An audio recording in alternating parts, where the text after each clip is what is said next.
Hey everybody, welcome back to my channel. Um, Today, we're going to talk about something that I have been struggling with, and I woke up this morning pretty sick, didn't feel very good. I didn't go to church yesterday or today, but I did watch online, and our pastor spoke a lot about this in a different aspect, but I took it. Sometimes when we watch church or um, someone speaks to us in a way that it's like that was meant for me. That's how it felt today. Um, I had my eye surgery and I've had a ton go on, but I will say that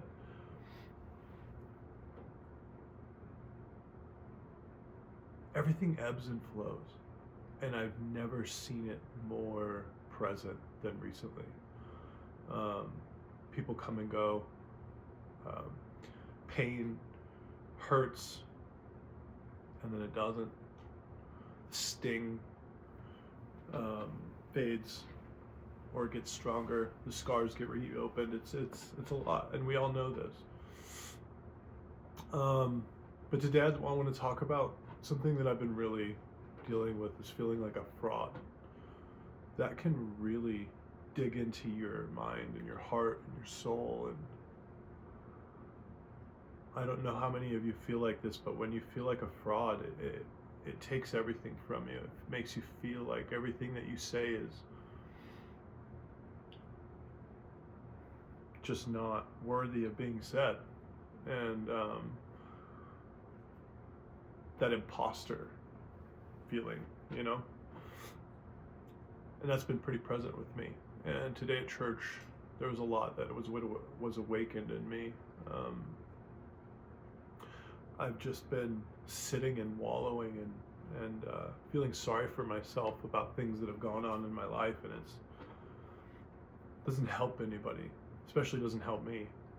Um, but today, as I said, talk about fraud, battling with the temptation to live by the flesh instead of God, living on this earth, living by earthly rules, um, and the call to truly put God first in our lives. I mean, that is something that I say every day that I'm going to start doing, and it's so hard to actually do and enact within my life. Um, I think I try, and I think I get better, and I think I have an idea of what that looks like. But man, that's that next step in spiritual evolution that truly takes dedication. And um, so today, I'm going to talk a little bit about starting off feeling like that fraud. I want to start off with a verse that has helped me during times when I felt unworthy or didn't belong. For all, and I'm sure everybody that's listening, or if you don't, grab your Bible. This is a pretty common verse. Uh, Romans 3:23. For all those who have sinned have fallen short of the grace of God, or the glory of God, not the grace. Um, let's be honest. None of us are perfect. Um, Feeling like a fraud often stems from believing like we have to earn our place in God's kingdom, or we have to earn our place in somebody else's presence, or that we are not deserved of certain things that other people's presence, or other people's conversations with people, whatever it may be, you feel like you can't be a part of. We've all gone through that. I go through it all the time. I work with judges and I work with lawyers, and I used to be a criminal. I feel unworthy all the time, and I feel like a fraud all the time, and I feel like it's all gonna be taken away from me in one fell swoop. And so sometimes I can get into that mind state of, you know what, screw it, I'm just gonna, you know, do what I want, or give up, or whatever those intrusive thoughts are. And that's when I turn to God. That's when I pray. That's when I try to hold Him really close. I'm not perfect at it. I need to get better, but I've been praying a lot. Prayer has been very constant in my life. So another piece that I want to talk about is Paul. Paul talks about in Corinthians 2:12-19, my grace is sufficient for you, for my power is made perfect in weakness. And he talked about this in church today, actually. So I wanted to talk about it a little bit, how, and I've heard this before, but in a different way, when we're never closer to God than when we're suffering. That can make you feel good, but it can also make you feel like, is this is what life is? I'm supposed to be suffering at all points. And it's about perspective, I think. I also read another book many years ago when I first got into recovery, called When Things Fall Apart by Pema Chodron. Amazing book about accepting our hurts and our hang-ups and our pain and using them, and how they're not our weaknesses, they're our strengths. It was kind of my go-to book for a long time. It was before I was a Christian. But this verse by Paul is so powerful. That means God works through our weaknesses. When things are going right, and you know, our pastor spoke of this morning. You know, when things are going right, we need to take another look at our lives. You know,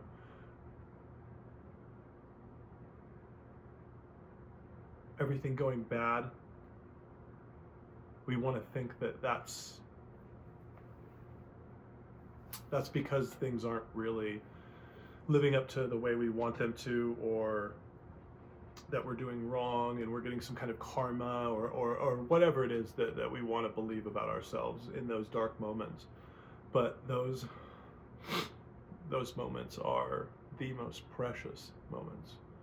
Those are the ones that help us learn, help us grow, help us be strong in the next upcoming hurts and hang-ups, because this life isn't made of marshmallows and rainbows. It's not easy. And that's why this world has become an interesting place to live in right now, because everybody just doesn't want to be offended, or everybody doesn't want to be hurt, or everybody doesn't want, you know, don't say this or don't do that because you might harm somebody. It's truly scary, and I pray for those people, because life is going to be consistently hard, and the older you get and the less you learn from those hurts and that pain, the less you'll be steady and strong in those moments of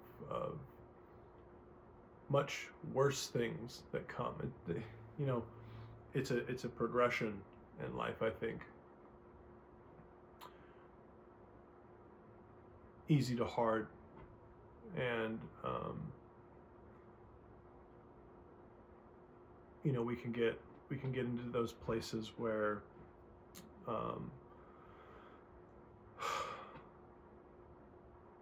life just feels too difficult to handle.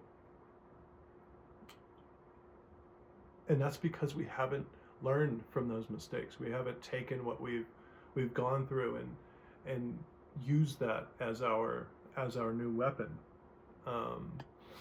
because it is a weapon in this world. Let me get back to what I was talking about. Even when we feel inadequate, you're enough. You're not a fraud. You're just a work in progress, just like me, and I have to tell myself that consistently. And God's grace covers you, covers me, covers all of us. You know, I want to show you something really kind of, I don't know if any of you have had this, the precious moments story from the Bible. My aunt gave this to me when I was very, very little, and it's basically a children's Bible. Very, very cool thing.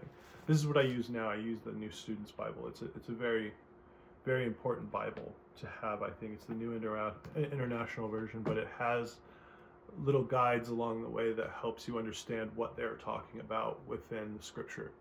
Because it can get very confusing and you can get lost, especially as a new Christian. And having this Bible has been a godsend. I don't read every day. I'm not perfect, but I'm getting better, and I'm learning, and I'm praying, and I'm reading, and I'm doing everything that I can when I can, and I can always do more. That's the thing, is I can always do more. We can always do more. The last thing I'm going to talk about is putting God first. Priorities. What are our priorities? And God should always be first. I know that that's something that I have a hard time doing. I always want to be me. I always want to how do I make myself better? How do I get more for me? My life's so hard. This, that, blah, all these things about myself, when it's such the wrong thing to focus on. And Matthew 6:33 says, "But seek first the kingdom of God and his righteousness, and all things will be added to you." This verse reminds us, when we put God first, everything else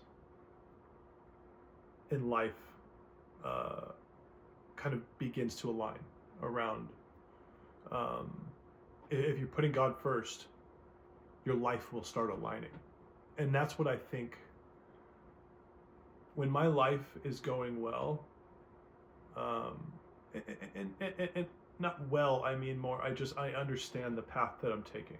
When I'm more lost and confused and my mind is everywhere and I can't really process my thoughts, I know that's when I'm not thinking of, that's when I know that I'm putting me first. That's when I know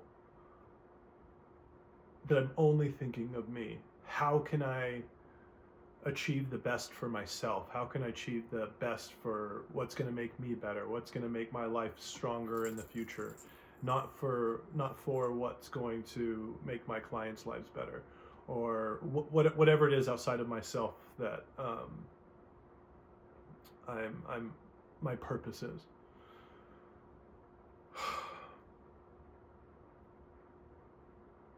What does putting God first actually look like? What does that mean? It means making time for prayer, studying intentionally, not just reading the Bible to read the Bible, because that's something I do a lot. That's something I do really often, is just reading the Bible because that's what I'm supposed to do. And I know when I'm doing that, because when I'm reading the Bible and I'm doing that, that's when I don't understand what they're talking about. I can read the Bible, get nothing from it. Absolutely nothing resonated. The words didn't make sense. It's because I'm reading it because I'm trying to prove to God that I'm doing the right thing. And I'm sure many people can relate to that, but when I read the Bible with intention, and I'm doing it because I'm looking for answers, or I'm seeking God first, everything makes sense. And it's like, oh, okay. Oh, all right. Like those little awakenings, little mini awakenings within ourselves that give us that, okay, all right. That's when I know I'm doing it with intention, and I'm reading the Bible with purpose. Those little subtle things in our lives, those are the beautiful things that God has given us, that lets us know when we're on the right path or when we're not on the right path. Those are those beautiful little nudges that God's like, hey, you're not doing this for the right reasons. Stop, come back tomorrow. At least that's how I view it. At least that's how I view those little things when they're happening to me. That's God letting me know you're doing the right thing for the right reasons, or you're doing the right things for the wrong reasons. And that happens to me all the time. I do the right things for the wrong reasons all the time. I may do it for myself, for glory, for some kind of validation. I may, whatever it is. But I have that little voice. I have that little nudge that's telling me, nope, Right thing, wrong reason. Come back, try again. It's not about perfection. It's about intentionality. When we prioritize God, we stop relying on ourselves. And when we can stop relying on the flesh of self, and we can stop relying on who we are, because we're so imperfect, we're so broken, we're so lost in this world. If we rely on ourselves, well, look at the way things are in the world right now. That's all I have to say about that. I won't delve too far into that. I'm not going to be that guy that's sitting here thinking he knows better than anybody else. I'm just going to say, look at the world. It's godless. And I have so much gratitude that I found God. Some days I don't see him. Some days I don't feel him. Some days I'm quite far from him. Other days I'm really close. And my heart resonates with him. And I feel him with me. And that emotionality aligns with my spirit. And it aligns with my physical. And all makes sense. That's when I know. That's when I know God is with me. And I'm doing the right things for the right reasons.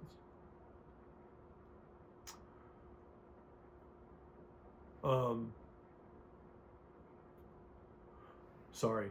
Today's been a powerful morning. I've realized a lot. I'm also a little sick. But I'm glad I have the ability to make this YouTube this morning. And as many people as watch it, they watch it. That's fine. I hope that somebody gets something from it. But this morning was a little bit of an awakening, and we have those little awakenings along the way. And this morning was a little bit of I need to get back. I need to get back to what I'm doing, and I've been slacking. I've been wasting my time, and it's cold out, so I make excuses. We all do. But I need to get back to what I'm doing. So if you're feeling like a fraud today, remember that God doesn't call the perfect. He calls the willing. If you're struggling to put him first, or feeling stuck in the flesh, take it one step at a time. Pray, lean on his word, and surround yourself with a community that encourages your faith. And we know, and I'm going to close with this. It's Romans 8:28. And we know that in all things God works for the good of those who love him, who have been called according to his purpose. God is working in your life. Good, bad, indifferent. Whatever you're feeling, whatever you're doing is irrelevant to his purpose. You need to let him live through you. At least that's the way that I'm trying to live. I'm trying to let him live through me and make it less about me. Each day, make it less about me. Please like, comment, share, do all the things so that I can get this out to other people that may want to hear it. Again, I'm very grateful to be a part of something like YouTube and sharing my feelings on God and my life and the things that I go through. It's a powerful thing to be able to do this. I used to judge this quite a bit, and now I can understand why people do it. I think they take it too far. I think people will, save their emotion and then turn on their phone and then sit down and start crying so that other people can feel that validation, or that can validate them. But me, this is more like a cathartic thing of just getting out my feelings and sharing them with other people that may relate to how I'm feeling about God, about my struggles, and not necessarily, I'm not looking for that validation here. I'm more looking to try to help others that may be in a similar position, maybe in a lower position, and maybe get some advice from people that are in a better position than me, that know more than I do. Teach me. I always say if I'm the smartest person in the room, I'm in the wrong room. Um, I want to be surrounded by people that are smarter, more wiser than I am. I want to hear those stories. I want to hear those ideas from others that that are of things that I don't know. So I'm going to close with that. Again, like, share, subscribe,